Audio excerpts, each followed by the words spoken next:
What is up, you guys? Welcome back to another one. If you are new to the channel, I am Gold Pony. I do new car, truck, SUV reviews on YouTube, and today we are in the new 2022 Kia Sportage, courtesy of Fred Bean's Kia in Mechanicsburg, PA. For more information on their inventory, please feel free to check out the link in the description box below. So I am in this one today because there's actually a few nice changes for the 2022 Sportage. Not only that, this is a relatively affordable SUV. Of course, it comes with America's Best warranty, being 5 years, 60,000 mile bumper to bumper, 10 years, 100,000 miles on the powertrain. That's wonderful. And so in this video, I will be testing out and going over everything about this one, from acceleration to braking, steering feel, ride quality, sound system, exhaust clip, all of that fun stuff. So having said all of that, what do you guys say? Let's just go ahead and jump right into it. And as always, let's start with pricing. And so as you can imagine, there are several different trim levels for the 2022 Sportage. First one being the LX, starting at $24,090.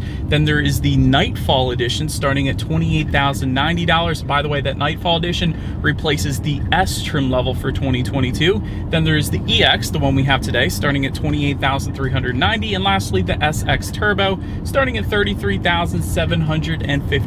And so, as you can imagine, with 4 trim levels, there are 2 different engine configurations available for the Sportage.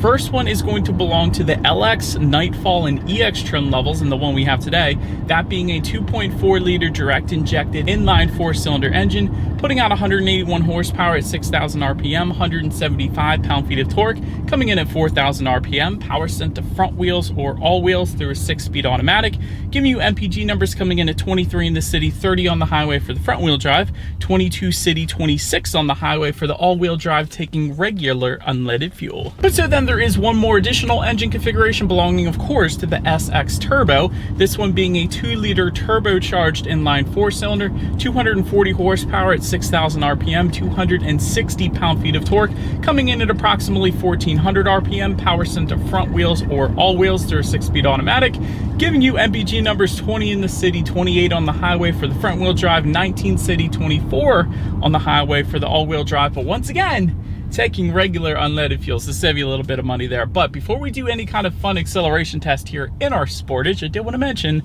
there are some drive modes, and that drive mode button is located directly behind the shifter.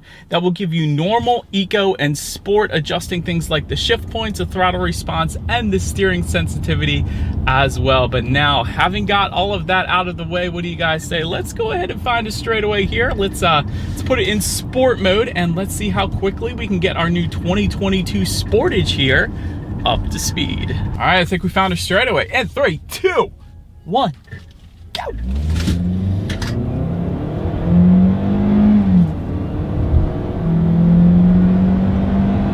It's not too bad. You're not going to have any issues in merging onto the highway, that's for sure. And I will say, the sport driving mode does make a very substantial difference in both the acceleration and the steering feel as well, actually. So if you were planning on merging onto the highway, I definitely probably would just hit that button, throw it in sport driving mode, and there's going to be no issues there whatsoever when it comes to the acceleration, at least. But to go along with that acceleration, as always, you guys know braking is equally important. And so up front, you will find 12-inch ventilated front discs for the non-turbocharged engine configuration. But if you go with that SX Turbo trim level, that's actually going to bump that up slightly to 12.6-inch ventilated front discs, and then in the back 11.9-inch rear discs. Either way, as far as the braking feel goes, it's actually perfectly fine. I mean, it's maybe slightly on the softer side, but really no issues with the braking feel whatsoever. It's definitely going to bring you to a stop quite nicely here in the Sportage.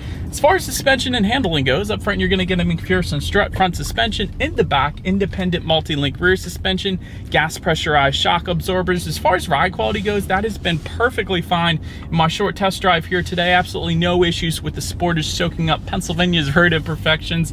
We are on a super smooth road right now, though, I will say that, but still, ride quality is plenty fine there. As far as steering sensitivity goes, like I mentioned to you guys, it is a substantial difference when you put it in different driving modes. So if you put it in that eco driving mode, it's going to be super loosey-goosey, but if you put it in the sport driving mode, it's definitely going to give you a much heavier weight, instantly pointing you in the direction that you want to go. So personally, for me, I would leave it in the sport driving mode just for the steering feel alone, but it is, like I said, a very noticeable difference between those two. But cabin noise is perfectly fine. Really, all I'm getting when it comes to cabin noise is my slider rattling around in the cargo area right now. now because I put it back there. But other than that, it's actually absorbing a lot of the exterior wind noise very nicely, I will say that. And there is sound absorbing front glass literally for every single trim level. And I put it that way because you usually don't find that. At this price point, most other SUVs don't give you any of that sound deadening material, but acoustic laminated front glass for all trims is rare.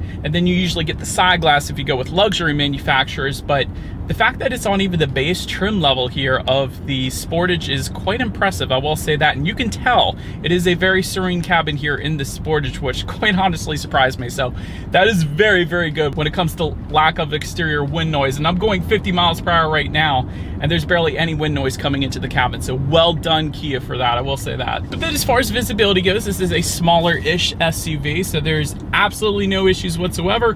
When it comes to rear visibility, I can see perfectly fine out of my rear view mirror. But that about rounds out the performance segment of this review, you guys. Let's now go ahead and take a look at the exterior of our brand new 2022 Kia Sportage. All right, so here she is, you guys, the new 2022 Kia Sportage, finished in steel gray, in case anybody was curious of our exterior color that we have here on this one today. But let's go ahead and start up front on this one. Matte black front grille will come with the LX trim level only. Piano black front grille coming with the Nightfall. Gloss black front grille, which is what you're currently looking at, of course, with the EX trim level, and a gloss black front grille with dark chrome accents then for the SX Turbo, in case anybody was curious. So literally, you could walk on a Kia lot and determine what trim level you were looking at simply by just looking at the front grille, really. But anyways, to the sides then, projector beam halogen headlights coming with the LX, Nightfall, and EX trim levels. And of course, those headlights will come with the automatic feature, meaning when it starts to get dark out at night, those headlights turn on automatically for you there. It's always convenient. LED daytime running lights also standard, and high beam assist coming standard as well. And that's a feature you don't usually find that comes standard. Usually it's with upper trim levels of other manufacturers, and sometimes even an option. But essentially what that is when you have your high beams on and there's a vehicle coming in the opposite direction, Kia will actually dim down those high beams down to low beams automatically for you. And then when the vehicle is gone, it's going to automatically put it back up to high beams. So it's one of those features that you certainly grow to appreciate when you have it. So it's definitely a very cool thing. I always like to mention it. But projector beam fog lights down below coming with the Nightfall trim level and up, and then LED headlights with LED fog lights coming with the SX Turbo trim level as well. And then in case anybody was curious, down to the corners there are actually front air curtains helping direct air around the wheel and tire combination that will be found just below the fog lights there. So a little better aerodynamics there as well. And again, in case anybody was curious, ground clearance is actually pretty impressive here. 6.4 inches for the front wheel drive, and then 6.8 inches up front there for the all-wheel drive configuration. But now let's go ahead and make our way to the side of the Sportage. All right, so now since we are around to this side, roof rails do come standard with the Nightfall trim level and up. Rear privacy glass coming standard across the board for every single trim level. Gotta love that. Of course, you got some all-wheel drive badging found on the front fender if the Sportage that you go with is equipped, of course. When it comes to the side mirrors, they are power adjustable body colored side mirrors for every single trim level. They will be heated for the Nightfall trim level and up, and then power folding with LED integrated turn signals again for the Nightfall trim level and up. Definitely like that. Chrome window surrounds coming with the LX, EX, and SX Turbo. However, of course, with the Nightfall, you're going to get gloss black window surrounds. That makes sense, I guess. Then take a look down at the wheel setup. 17-inch alloys for the LX, 18-inch dark gray alloys for the Nightfall, 18-inch machine finished alloys for the EX, which of course is what you guys are looking at right now, and 19-inch machine finished alloys then for the SX Turbo. But that about rounds out the side of this one. Let's go ahead and make our way to the back. And so, but now since we are around to the back here, gloss black shark fin antenna found all the way to the top. Just below that, rear spoiler with the integrated brake light. Just below that, rear window wiper, of course. LED taillights are going to come with the SX Turbo trim level only. Just below it all, you will find a matte black rear bumper, or matte black rear diffuser, I guess you could say as well. But to the side then, there is a single exhaust outlet tucked away for the LX, Nightfall, and EX trim levels. However, if you were to jump up to the SX Turbo, you're going to get dual exhaust outlets with chrome tips, but that is not, of course, the one we have today. But either way, I think you guys know what we have to do next. As always, here is that exhaust clip.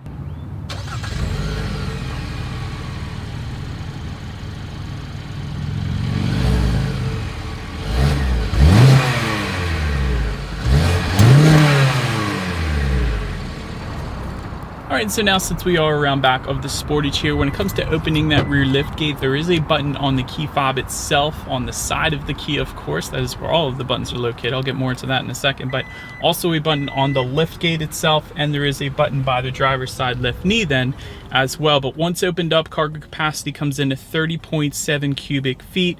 If that was not enough space, of course, the rear seats do fold down, bumping that up to 60.1 cubic feet, and that is a 60-40 split, in case anybody was curious there. You will get some in-floor storage for the non-turbo trim levels, along with a spare tire underneath of that cargo floor as well. There is some LED cargo lighting. A lot of times you'll get halogen cargo lighting, but there's actually LED in the Sportage. I thought that was pretty cool. You got some tie-down anchors back there, and of course some grocery bag hooks then as well. But then making our way up to the rear legroom, that is going to come in at 38.2 inches. So for reference, I'm even 6 feet tall. This is me sitting behind my own driving position there. Rear ventilation does come standard across the board for all trim levels. There is a rear center armrest with cup holders, once again for all trim levels as well. Rear USB charging port coming with the EX and SX turbo trim levels, and there's a 12-volt power outlet back there as well, of course. And overall seating was plenty comfortable for me. Certainly had no issues there, and definitely was a big fan of the panoramic moonroof that the rear passengers had a perfect view of that goes all the way into the back then as well. But then making our way to the front seats, manually adjustable cloth seating with the LX trim level. Nightfall trim level is going to add to that Syntex upholstery and a 10-way power driver's seat with 2-way power lumbar. EX trim level that we have today is going to add to that heated front seats. Then if we were to go with the SX Turbo, that's going to also give you leather seating, 8-way power adjustable passenger seat, and ventilated front seats as well. And overall seating was plenty comfortable, no issues there whatsoever when it comes to seat comfort. But then take a look at the steering wheel. It is tilt and telescoping. It is leather wrapped for the Nightfall trim level and up. It will be heated for the SX Turbo trim level then. That is pretty cool. And a flat bottom if you were to go with the Nightfall or SX Turbo trims. That's how you're going to go ahead and get that. But then taking a look at the startup, let me actually get back to the key here and let me show you guys the key. You do have your Kia logo on the one side, nothing on the other. All of your buttons essentially located on the side of the key, lock, unlock, and that button to pop the rear hatch, and of course the panic button. And it is all keyless entry with a push button start for every single trim level here. So all I'm going to do is simply put my foot on the brake and press that engine start button located just by the driver's right knee there. And so once started up, tachometer is on your left, speedometer is on your right. There is a small digital display front and center, which can be controlled by using the steering wheel mounted controls on the right side of the steering wheel there. Then we'll give you things like a digital speedometer if you wanted to display that. Trip A, trip B, of course. There is some safety information up there when you need your next oil change. The list goes on, outside temperature and so on. So pretty much everything you could possibly want to view up on that digital portion of the gauges there. But then making our way to overall interior quality, a panoramic sunroof is going to come with a Nightfall trim level and up, so therefore that is why we have it on our EX, of course. Overhead sunglass holder also coming standard. There is an auto dimming rear view mirror with HomeLink controls for the SX Turbo trim level only, LED interior lighting for the Nightfall trim level and up, alloy foot pedals for the Nightfall and SX Turbo trims, metal door scuff plates for the SX Turbo, wireless phone charger, again for the SX Turbo trim level. It seems like that is definitely the trim level you want to get when it comes to the extras on the inside at least. Dual zone climate control for the EX trim level that we have today and the SX Turbo trim. And overall interior quality wasn't too bad. I do like the soft touch material found just above the passenger side glove box, and there is some stitching that goes through that. I like the gloss black accents found on the doors. They could have left that in matte gray, but they didn't. They actually chose to finish it in gloss black, which I personally prefer. Just in front of the shifter, you have dual 12-volt power outlets and a USB charging port. Just beside the shifter, you have two cup holders, a smidge bit of storage just behind the shifter there as well. And by the way, if anybody was curious about that lock button behind the shifter, that is going to be your saving grace. If you live in a climate where you get snow, simply press that button. That is going to lock it into all-wheel drive if you get the all-wheel drive version of the Sportage, and that is going to enable you to get through any of that snow perfectly fine. So definitely a big fan of that. There is a little bit of storage just behind that as well, and a decent amount of storage actually within the center armrest there too. So overall, interior quality is pretty much finished as I would expect it to be. But let's now go ahead and take a look at the infotainment screen. 8-inch color touchscreen display does come standard across the board. Bluetooth and audio streaming coming standard with that. Android Auto, Apple CarPlay also standard across the board as well. Gotta love that. factory navigation system coming with the SX Turbo trim level only, although again, you don't need it as long as you have a smartphone. You got Android Auto, Apple CarPlay, so there's going to be navigation up there anyways. Climate control settings you can check out up there as well, along with your radio information. And by the way, when it comes to the sound systems on the Sportage, you will get 6 speakers for the LX, Nightfall, and EX, and then you get 8 speaker Harman Kardon sound system for the SX Turbo with 320 watts, by the way, as well. But anyways, we do have that 6 speaker sound system here with us today. So what do you guys say? Let's go ahead and turn on the radio, see what we got playing today, and let's test out the clarity of this one. It's okay. Me personally, I would have gone with the SX Turbo because Harman Kardon, 8 speakers. But anyways, it's a 6 speaker sound system. That's pretty much your standard setup for every vehicle out there in this category, so it's to be expected. But the 8 speaker Harman Kardon sound system, if you enjoy music, is definitely going to be the one that you're going to want to go with. But last thing I wanted to mention to you guys on that infotainment screen at least is when you do put this one in reverse, and I'm going to go ahead and do that, you will find a rear view camera letting you know who or what is behind you, which is always going to lead us into safety. And so to start, IIHS top safety pick. That is a heck of a start right there for the Sportage. Front side curtain airbags do come standard. In the back, you're going to have latch, aka lower anchors and tethers for children for the rear car seats. Rear child door locks, tire pressure monitoring system, but also standard for every single trim level of the Sportage.